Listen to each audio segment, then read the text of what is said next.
அன்பார்ந்த இணையதள நேயர்களை மீண்டும் www.qcrc.in என்ற இணையதளத்திற்காக நியூஸ் தமிழ் செய்தியறிக்கையில் உங்களை சந்திப்பதில் பெருமகிழ்ச்சி அடைகிறோம்.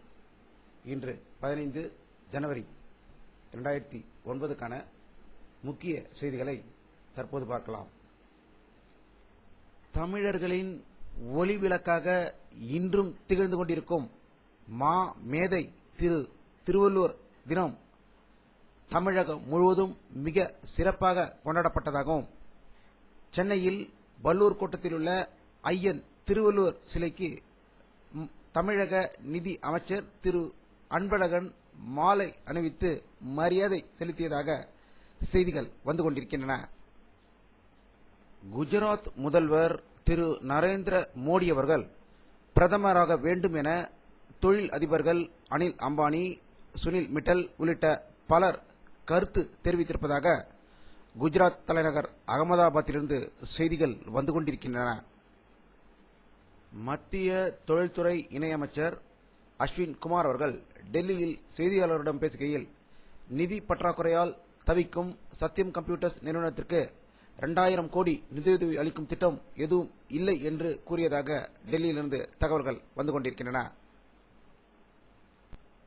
எதிரிகளிடமிருந்து வரும் எத்தகைய சவால்களையும் சந்திக்க இந்தியா தயாராக இருப்பதாக ராணுவ தளபதி தீபக் கபூர் அவர்கள் தெரிவித்துள்ளதாக டெல்லியிலிருந்து செய்திகள் வந்து கொண்டிருக்கின்றன. டெல்லியில் உள்துறை அமைச்சர் ப.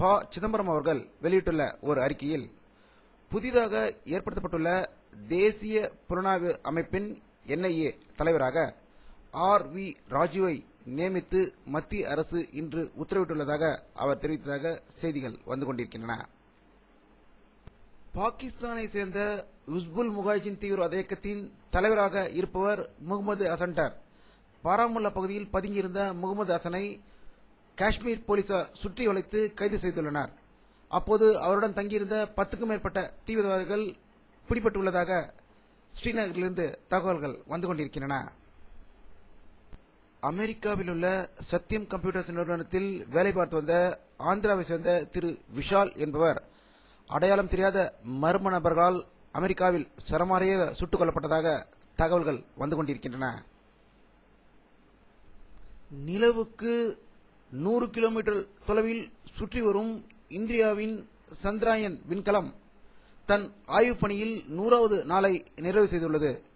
இந்த 100 நாட்களில் சந்திராயன் 40,000க்கும் மேற்பட்ட படங்களை பூமிக்கு அனுப்பி சாதனை படைத்துள்ளதாக செய்திகள் வெளிவந்து கொண்டிருக்கின்றன. இலங்கையில் நடைபெற்று வரும் போரை உடனடியாக நிறுத்த வேண்டும் என்று வலியுறுத்தி விடுதலை சிறுத்தைகள் கட்சி தலைவர் திருமாவளவன் அவர்கள் சாகும் வரை உண்ணாவிரதம் இன்று தொடங்கியிருக்கிறார். சென்னை அடுத்துள்ள மறைமலை நகரில் அதிகாலை 4 மணியிலிருந்து திருமாவளவன் அவர்கள் உண்ணாவிரதம் இருந்து கொண்டிருப்பதாக செய்திகள் வந்து கொண்டிருக்கின்றன. இலங்கை அரசின் பயங்கரவாதம் மற்றும் அதன் இனவெறியை கண்டிக்கும் வகையில் இலங்கையுடன் கிரிக்கெட் விளையாடுவதை இந்தியா தவிர்க்க வேண்டும் என்று பாமக நிறுவனர் திரு டாக்டர் ராமதாஸ் அவர்கள் செய்தி வெளியிட்டுள்ளதாக தகவல்கள் தெரிவிக்கின்றன. அதிமுக பொதுச் செயலாளர் செல்வி ஜெயலலிதா அவர்கள் வெளியிட்டுள்ள ஒரு அறிக்கையில், திருமங்கலம் தேர்தல் முடிவு கேட்டு அதிர்ச்சியடைந்து மரணமடைந்த இருவருக்கு தலா 50,000 ரூபாய் கழகத்தின் சார்பில் குடும்ப நல நிதியாக வழங்கப்படும் என்று வெளியிட்டுள்ளதாக செய்திகள் வந்து கொண்டிருக்கின்றன. பொங்கல் பண்டிகையின் முக்கிய அம்சமாக தென் மாவட்டங்களில் ஜல்லிக்கட்டுகள் நடைபெறுவது வழக்கம்.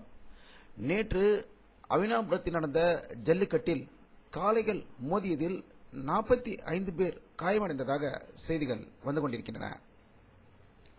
கோல்டன் குளோப் விருதை பெறும் முதல் இந்திய இசைக்கலைஞர் என்ற பெருமையுடன் திரு A.R. ரகுமான் அவர்கள் இன்று அதிகாலை சென்னை திரும்பினார்கள்.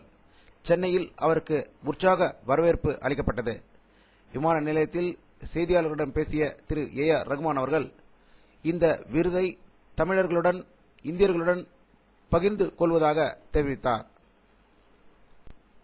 காசாவில் நிலைத்து நிற்கக்கூடிய உறுதியான ஒரு போர் நிறுத்தத்தை உருவாக்க தனது முயற்சிகளை இரட்டிப்பாக்கப் போவதாக ஐநா மன்ற தலைமைச் செயலாளர் திரு பான் கி முன் உறுதி அளித்திருப்பதாக செய்திகள் வந்து கொண்டிருக்கின்றன.